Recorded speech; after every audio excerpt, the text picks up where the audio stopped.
Kung binabanggit sa mga video ko noon guys na ang dream car ko is Ford Everest. So recently lang nakita ninyo na binenta ko na yung Ford Everest ko, tapos napapansin din siguro ng karamihan sa inyo, Sir, bakit yata lagi ng Geely o Cavango ang gamit mo ngayon? So Geely o Cavango users na ba ako?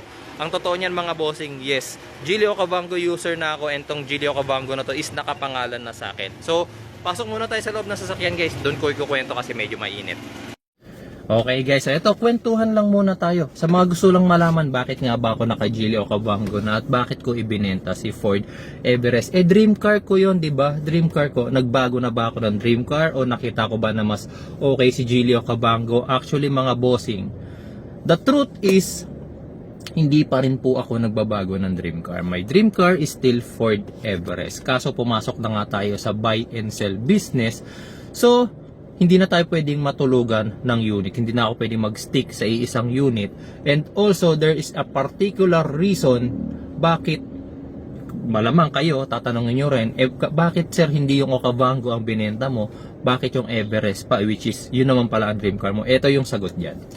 Last year, August 2023, meron ako nabiling Geely o Cavango. Ito yon. Actually, before that, kasagsagan din niya ng kasikatan ng Geely kasi nga napaka-forma ng Geely. And noon pa alam naman natin na ang mga Chinese cars dito hindi ganun ka patok sa tao.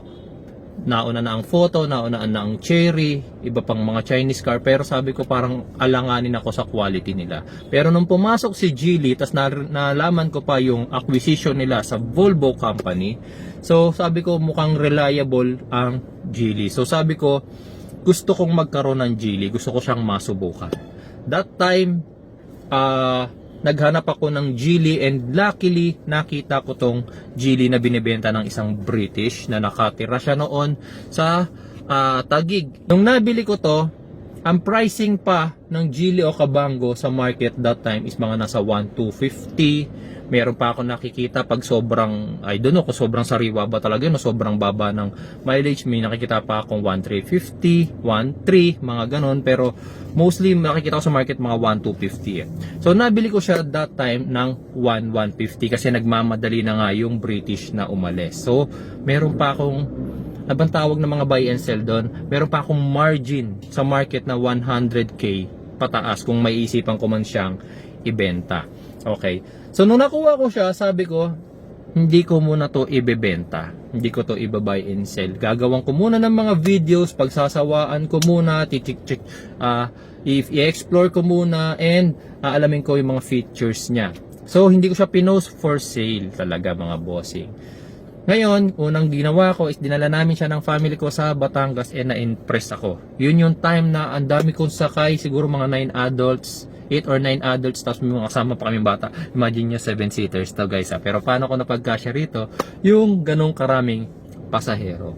Tapos, ang nangyari, na-impress ako kasi grabe, kahit punong-puno yung sasakyan is hindi siya hirap. Kasi that time nakapag-drive na ako ng kasi di ba nagka-car buying assistance ako.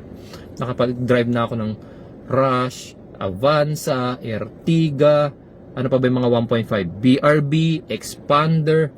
Pero grabe yung performance nito mga bossing, doon ako na-impress. Tapos kapag nasa highway pa siya, ang tipid niya, sobrang tipid niya. Sa city, yun lang, umaaray ako rito sa city. Ngayon kaya nga hindi ko masyadong ginagamit sa city. Kasi nga, para siyang sports car sa city kung lumaklak ng gasolina. Masarap siyang gamitin sa expressway, pero sa city mga bossing, I admit, kahit yung mga car owners ng Geely o Cavango, alam na alam nila, ang sakit sa bulsa kapag sa city mo ginamit to araw-araw. Ngayon, eto na. Actually, nauna ko pa nga palang bilhin tong si Geely o Cavango kaysa dun sa Ford Everest ko. Kasi nung nabili ko tong si Geely o Cavango, ang Ford Everest ko that time is yung silver pa. Pero, yung pula, nabili ko yun by December. Kung di ako nagkakamali, by December ko siya nabili. So nauna talaga to si Geely o Cavango. Ngayon, ano nangyari? Nung time na tapos na ako na magawa ng video itong si Geely o Cavango, nag-decide na ako na ibenta na siya. Sabi ko, kailangan ko na siyang maibenta para maibalik na yung aking pinuhunan. Okay? So ibinenta ko siya. Kaso, may lumabas na issue si Geely o Cavango, which is sabay pa sa decision ko, or nauna ng konti yung issue. Okay, so anong issue yun yung lumabas kay Gilio Cabago? Kung natatandaan nyo yung nangyari sa isang owner na nagka-problema yung kanyang Geely Coolray, tapos tumirik ata yun, tapos nagpatulong siya sa kasa. Basta marami naging problema. Naging trending nga si ano nun si Potato Corner, tsaka yung milk tea ba yun? I don't know kung anong milk tea yun. Basta Potato Corner, something like that. Tapos lumala yung issue kasi nga dinalaw niya daw yung car niya sa kasa or sa warehouse, tapos nakita niya na nakabidad lang sa araw yung kanyang sasakyan. Okay, so ang dami niya naging reklamo that time. So bumagsak ang sales ni Geely that time, mga bossing. Yung margin ko, nabili ko siya ng 1,150. Yung margin ko na 1,250 sa market, mayroon pang 1,3. Nakita ko bumababa na ng bumababa. May nakikita na akong 1.2, meron na akong nakikita ng 1,150. So tinamaan na yung aking puhunan. Pero that time, sabi ko kahit 50k man lang natubo, okay na ako. Actually, hinuhold ko pa siya sa ganong ranking.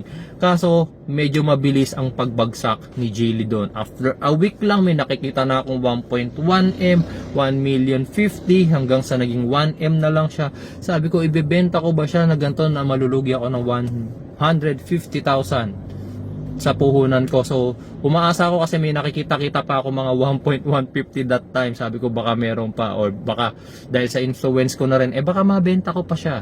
Pero dumating ang time ngayon, this is November 2024, hindi ko na siya nabenta. At nung bandang June ata yon, nag-follow up sa akin yung British National na binagbilhan ko nito kung i-transfer na yung ownership sa bagong may-ari. Ang sabi ko sa kanya, "Sir, unfortunately, the car is not yet sold. Nasa akin pa rin, kaya hindi ko pa na ita-transfer." Ngayon, ang sabi niya sa akin, ganito na lang, "Sir, please, i-transfer mo na." Hindi yun yung Tagalog yung sinabi niya, tinranslate ko na lang for you. Ang gusto niya na is ma-transfer na sa akin yung pangalan, which is naiintindihan ko naman siya kasi ilang months na mula nung nabili ko sa kanya, hindi ko pa na ita-transfer. So, no choice, kinailangan ko nang ilipat sa name ko itong Geely Okavango na to. So, anong nangyari? Bakit nabenta si Ford Everest? Eto mga bossing. Since buy and sell lang nga tayo, and also the problem is pareho pa sila ng coding. Pareho silang Tuesday. Kaya makikita nyo sa picture na parehong Tuesday ang coding ng Everest at nitong Geely Okavango ko. Actually, matagal na naka for sale to last year pa. Yun nga lang, hindi na talaga siya mabenta-benta. And dahil nga yun sa issue ng Geely that time sa kanilang after sales support. Tapos, sabi ko sa sarili ko, ipopost ko na lang din si Ford Everest. Kung sino yung maunang mabenta sa kanila, yung matitira ang para sa akin talaga. Actually, marami nang gustong tumingin ng Everest that time, kaso urong-sulong ako. Pagka meron ng titingin at ayoko siyang mabenta, lagi akong nagdadahilan na, "Sir, ganto, ganyan." Mga ganon. Kumbaga parang sinasabi ko na, "Sir, may naka-reserve." Pero sa totoo lang, ayoko siyang ibenta that time kasi umaasa ako na yung Geely Okavango. Ang ginagawa ko pa nga that time kapag may gustong mag-check ng aking Ford Everest, "Sir, naka-reserve siya Parang ganon sinasabi ko, "Naka-reserve na yung Ford Everest ko Baka gusto mo Geely Okavango." Talagang pinipilit ko si Geely Okavango noon that time. Sabi ko, "Geely Okavango." Ang sinasabi ko na lang na reason for selling ko, syempre is pareho naman ang coding, which is true talaga, pero wala naman talagang major issue tong Geely Okavango ko. Ang issue lang talaga yung naging trending issue dati, pero si Geely Okavango wala namang problema to. Every time na may mag-i-inquire sa Everest ko, lagi kong naglagi ako nagdadahilan. Kesyo nasa detailing pa, kesyo subject for PMS pa siya, hindi ko pa siya maibenta, kesyo gagamitin ko siya sa probinsya, o kaya iaalok ko tong Okavango. Hanggang sa tumagal ng tumagal, sabi ko, nung time na yon, mukhang wala ng pag-asa si Geely Okavango. Why? Kasi hindi ko na siya maibaba sa market. Actually ngayon mga bossing sa market, kung titingin kayo ng Geely Okavango na 2022, Urban Plus, kasi Urban Plus to, parang makakabili yata kayo ng Geely Okavango sa halagang 800 or 900,000 pesos, which is talagang tagus na sa puhunan ko. Kung maibebenta ko pa to mga bossing, hindi ko rin talaga ibebenta ng palog Kung meron pang bibili sa akin ito, talagang ang pinaka pikit mata ko talaga na magagawa rito is mag-losses ako ng 100,000 pesos. So ibig sabihin 1,050,000 lang talaga ang kaya kong isagad dito. Pero kung bababa pa doon, sabi ko sa sarili ko, i-keep ko na lang yung car kasi yung anak ko gusto rin naman tong Gilio Cabango. Actually ayaw niya talaga mabenta tong Gilio Cabango. I don't know kung ano nagustuhan niya. Ayaw niya mabenta tong Gilio Cabango. And okay naman sana si Cabango. Hindi naman ako napahiya rito sa kahit saang long ride ko dinala. Yun nga lang, the only reason kung bakit inaarayan ko si Cabango is ang lakas niya sa gasolina sa city. Kaya ako, kung meron akong ibang car na gagamitin dito sa city, yun na lang ginagamit ko. Sa long ride ko lang talaga ginagamit to. Okay? So, ayun. Alam nyo na kung anong reason kung bakit si Everest ang binenta ko. Si Everest nga pala nabenta ko last month sa isang galing sa ibang bansa. Hinatid ko yung Everest sa Naiya, tapos diniretso na niya ng Baguio. So masaya na si Everest sa bago niyang owner. Ako malungkot kasi wala na yung Everest ko. Ang naiwan sa akin ni si Gilio Cabango. Pero okay lang, magkakaroon pa rin naman ako ulit ng Everest. So malay natin baka yung next gen Everest na, di ba?